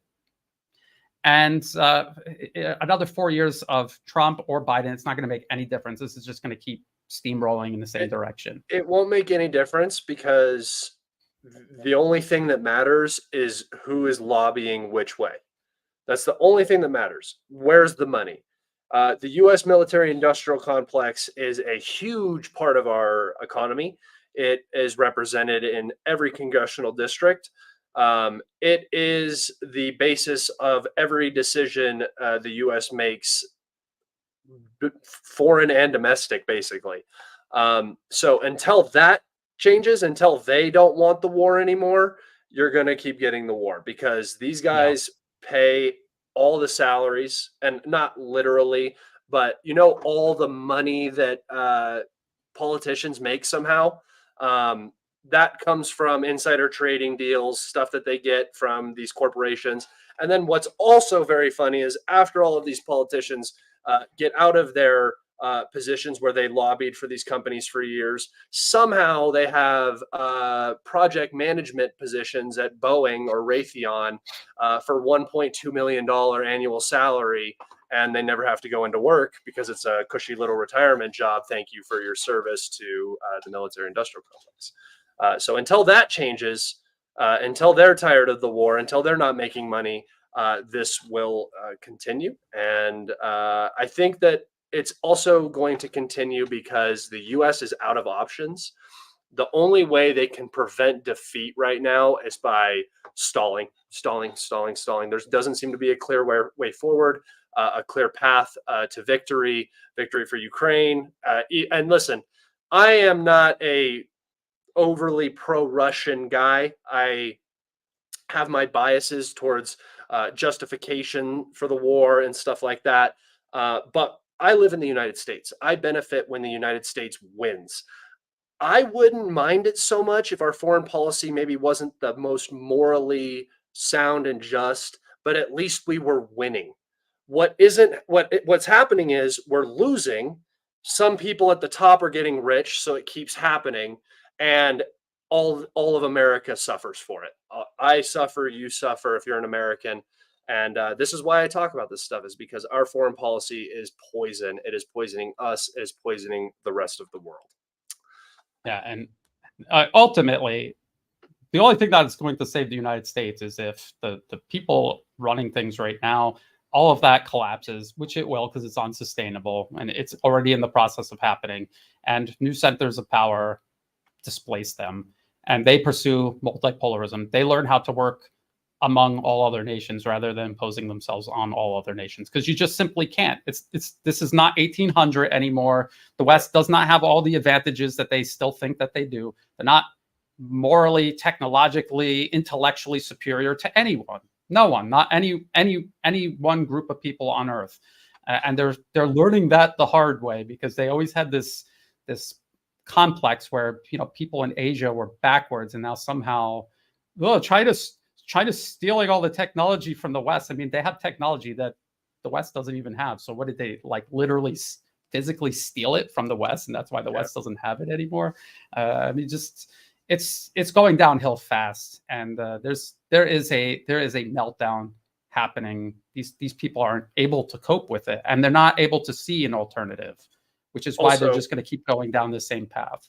Did you see that? I just thought it was funny, that meme. I guess it was kind of a meme that I posted of the G7, and it had all of their approval ratings. It was like unelected Eurocrat. I saw that. Yeah. And then it was like 15% approval rating, 40% approval rating, and it was literally every single leader at the G7, other than the Italian Meloni, or is that her name? She was the only one that I guess people weren't ripping into, because she's had a better position on Ukraine or whatever. I don't know. But yeah, just all of the Western leaders are either unelected and making decisions, or they were elected a while ago and they are not favorable in their home countries anymore. And then you look at Putin, who through outside polling has a 70 to 80% approval rating in his country, which, I mean, when you're a quote unquote dictator, I guess you would say, he's been in power for a very, very long time. A president, permanent, having a high approval rating is sort of a necessity, but he is doing a very good job, according to third party sources, at least according to Russians. So I just thought that was something interesting. I saw that somebody say this. Disagree. Trump can end this. He plays outside the lines. For this specific reason, Trump won't be able to do anything. Let's say Trump is some AWOL American patriot who is going to, make America great again, all that. He is going to get absolutely stonewalled by the establishment. The same thing happened in his first 4 years with any sort of policy he tried to change domestically. And he didn't really try to change any policy internationally. The only thing he really did was that stuff with North Korea. None of it even panned out. So really, if Trump gets elected, probably nothing's going to change. And if he tries to change something, he's just going to have his whole 4 years ripped apart and probably spend it in court and stuff like that the entire time, because that's how the establishment works. Also, he wasn't just stonewalled by the establishment, which he also was, but he was stonewalled by the cabinet he himself put together. And these were people who he said he was going to drain the swamp. These were the biggest creatures in the swamp that he surrounded himself with. Bolton, Pompeo, these people were the absolute worst. And some people say, well, maybe he didn't know. How does he not know? How do we all know? But he is a billionaire. He has the resources to hire a team to do his thinking for him if he can't do it himself. And he didn't know this. It's implausible. It's extremely implausible. I think people have to wake up and understand how the world really works. Stop putting your faith in things. Stop hoping, because I always say hope is the first step on the road to disappointment. If you want something to change, you need to go start changing it yourself. You need to figure out how to go about doing that. Look at what China, Russia, the rest of the multipolar world are doing. They're not complaining. They're not voting. They're not protesting. They see a corrupt international system. They have built their own alternative system that they're going to displace it and replace it with. And we could all start doing that no matter where we live. Even there's people in the U.S. who are actually already doing this. Pragmatism over politics. And that I always think that begins with information, right? If you have the information, if you can inform people, you're obviously there's going to be useful idiots anywhere who are never going to listen to you, especially if you get described as something. I get put into the pro-Russian category constantly because it's black and white. You either are or you aren't. If you're not in line with the pro-Ukrainian narrative, you're pro-Russian. I mean, everybody who is on the fence is considered pro-Russian. Ukrainians cannibalize their own politicians for saying the wrong things. If you look at the pro-Ukrainian information space, a lot of the bigger accounts like Ozent Defender and those accounts have not been covering Ukraine at all since the counteroffensive. Writing on the wall, obviously there, but it's a smart business decision because if you're trying to say any sort of truth about what's happening in Ukraine, they won't hear it. They can't hear it. That goes against their ideological goals, and if you try to destroy that illusion, you are the enemy. You are pro-Russian. You are pro-whatever. I'm also pro-Iranian, which I have never one time said really anything positive about the Iranian government because I don't know enough about it. I don't talk about the region a whole lot because I don't know enough about it. Same with like Taiwan. I don't know enough about the region to be talking like I do about Ukraine and Russia and stuff like that. But yeah, I just don't see it. I want to finish this live stream though on a happy note, and this is the most wholesome comment I saw in here. So, Brian, please do more agricultural drone videos.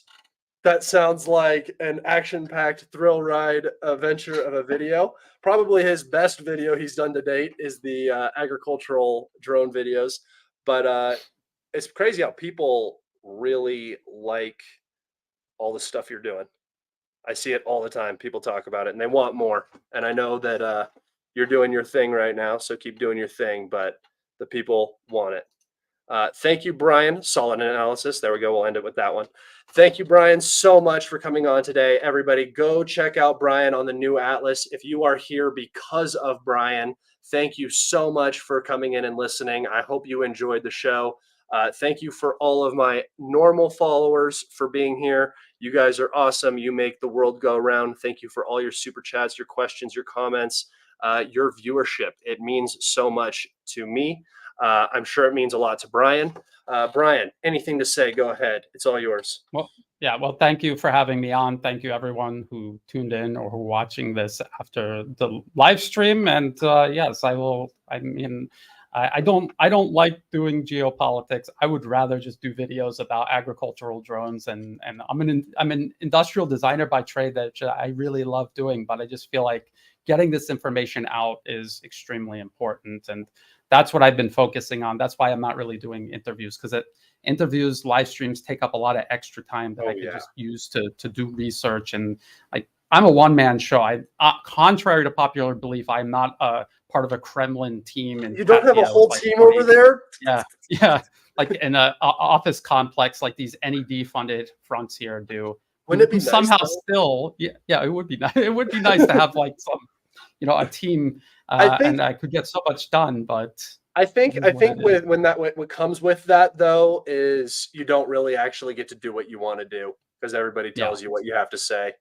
So no, I'm gonna just keep being a shitty little freelance solo journalist because I enjoy that more. I don't like being told what to do. Yeah, and people take the information we put out. People who are much better suited to talk to a much larger audience, who are actually very talented public speakers. They take the information that we dig up and they get it to many more people, and they make it much more accessible. Because I do have some people who say, because they don't have the time. It's not because they're dumb or anything. They just don't have the time to keep up with it. And if you just jump into the middle of one of my videos, it's a lot of information. So what I depend on is other people with much bigger channels taking my research and analysis, making it accessible to many more people, and that's how we will succeed, is by cooperating in ways like that. And so I'm okay with doing that. And so anyway, thank you for having me on. Yeah. Thank you everyone for tuning in. No, and I appreciate you so much for coming on. I know that you had specifically said, guys, Brian had literally told me 7 months ago. He said, "I'm done with live streams. I'm doing this. I'm just focusing on this right now." And I was like, "Brian, you go do it. You did so many of these with me, and I'm so appreciative, and I'm so glad you got to come back on here." And until next time, Brian, thank you so much. Until next time, everybody, thank you so much. Have a good night. Have a safe weekend. And I will be on. Did my mic cut out?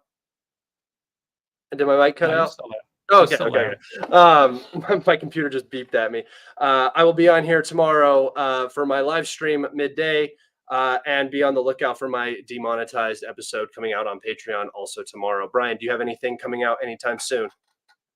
I'm just putting out at least two videos a week. So today I'm already dressed up to do my update on my specific update on Ukraine, which I usually put out on Sunday or Monday. So that's what I'll be working on. And you guys will be able to find that on his channel, the new Atlas. You can see that in the description, and you will also be able to find it on my channel. Brian's going to start sending me every one of his videos, and I'm going to post them on my page. All right. Thank you guys so much. Take care. Have a good night. Goodbye.